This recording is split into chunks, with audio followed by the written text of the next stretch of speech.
Have you ever noticed that right after waking up from an intense nightmare, you feel an overwhelming sense of relief? You might be sitting there in bed for a few moments just enjoying the fact that you read not having that horrible, terrible dream anymore. And this got me thinking, do we need suffering to appreciate joy?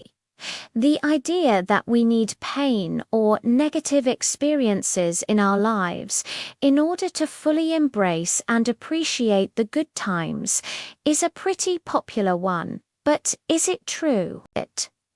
I've been doing some digging into the psychology behind this idea, and what I found is pretty interesting. So let's talk about it. I want to start off by saying that I think we can all agree that pain and suffering are two of the worst things that can happen to us. But what if they were necessary in order for us to enjoy life more? I do on T mean like when you get a paper cut and then you wince and you like, ooh, that sucks.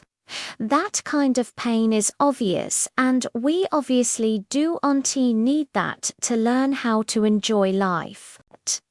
I mean more like emotional pain, suffering, trauma, and tragedy.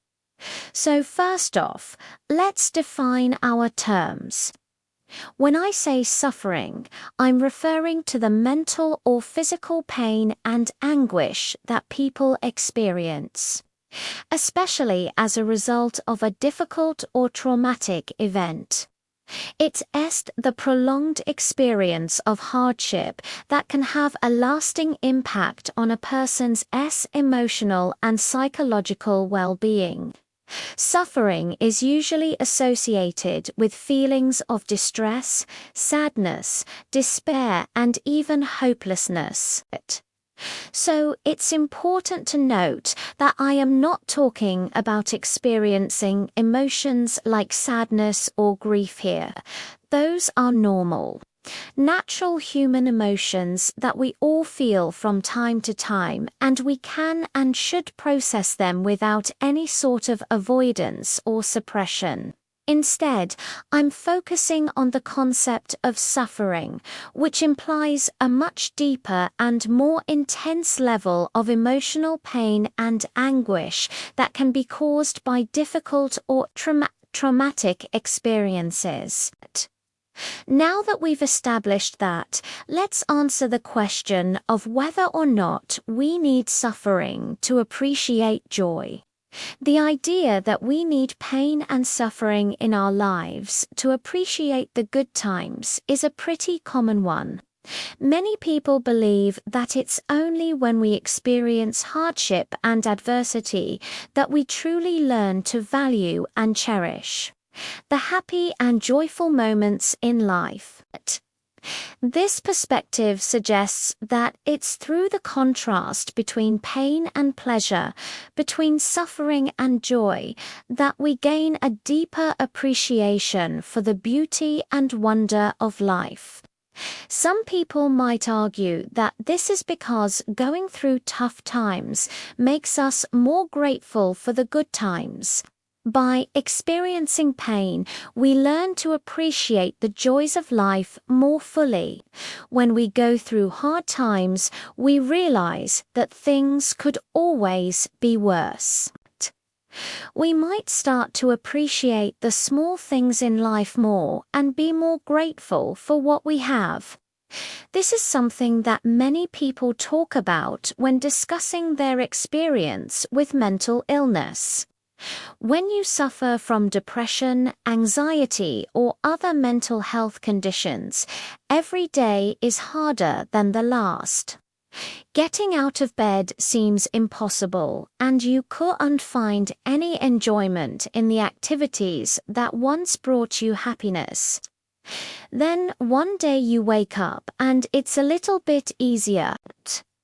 The sun is shining through your window, and for the first time in a long time, you actually want to get out of bed and do things. A movie that you've seen 10 times suddenly makes you laugh and you find yourself smiling at strangers. Those small moments of happiness are so much more meaningful when you've spent months feeling down. Another way to look at it is that going through tough times can make us stronger and more resilient. When we face pain and suffering, we have to dig deep inside ourselves to find the strength and courage to keep going. This can help us discover inner resources we never knew we had. And when we come out the other side of a difficult situation, we often find that we are more capable and resilient than we were before. And while those are all valid points, I don't necessarily agree with them. I think there's another explanation for why people say that we need suffering to appreciate joy.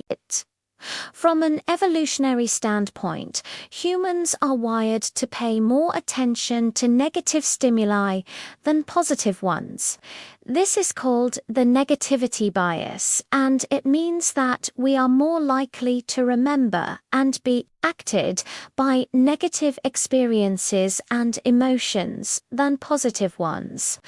For example, if you were to ask someone to recall a time when they felt really happy, they might struggle to come up with specific memories. However, if you were to ask them to recall a time when they experienced intense pain, suffering, or fear, they would be able to recall those memories much more easily. This is because our brains have evolved to prioritize negative stimuli because they are more likely to be associated with potential threats or dangers. As a result, we are more likely to pay attention to them and remember them in order to avoid future harm.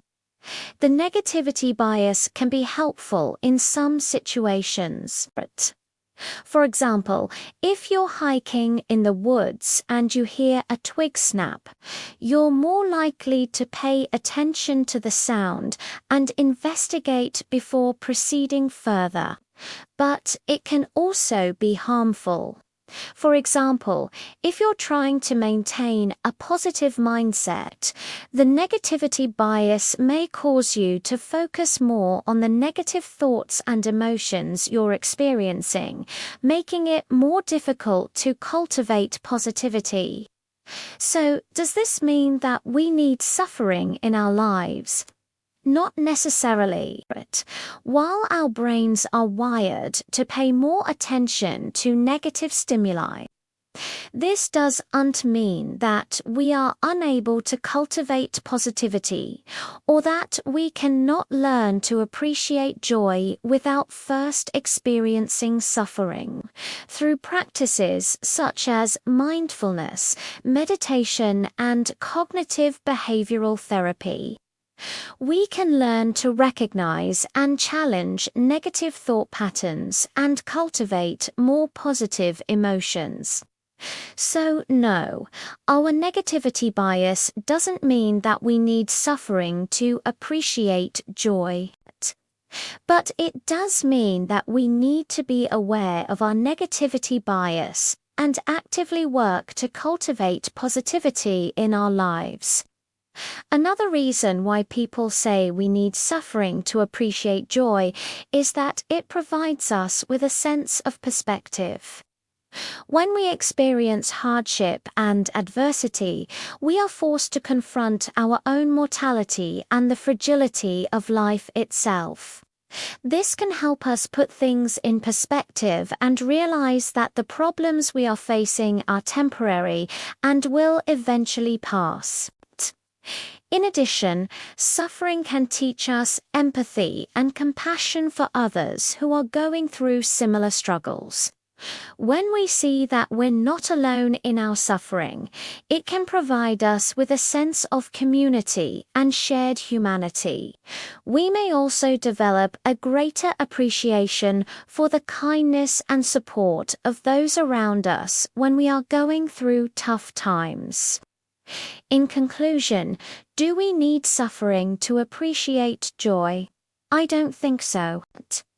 While it's true that experiencing hardship and adversity can teach us valuable lessons about life and ourselves, it's not a necessary prerequisite for appreciating joy. In fact, I think that we can learn to appreciate joy even more deeply when we make a conscious effort to cultivate positivity in our lives and seek out sources of happiness in the present moment, such as spending time with loved ones, engaging in meaningful activities, and practicing gratitude for the blessings we already have.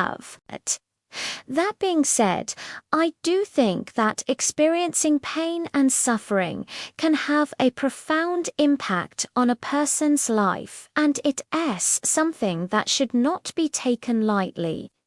When someone is experiencing emotional pain, suffering, or trauma, it's important to offer them love, support, and understanding rather than telling them that their pain is necessary to appreciate joy. As always, I want to thank you all for watching my videos and supporting me on this journey. If you enjoyed this video, please don't forget to hit the like button and share it with a friend. And if you haven't already, please subscribe for more videos like this one. Thanks again for watching, and I'll see you next time.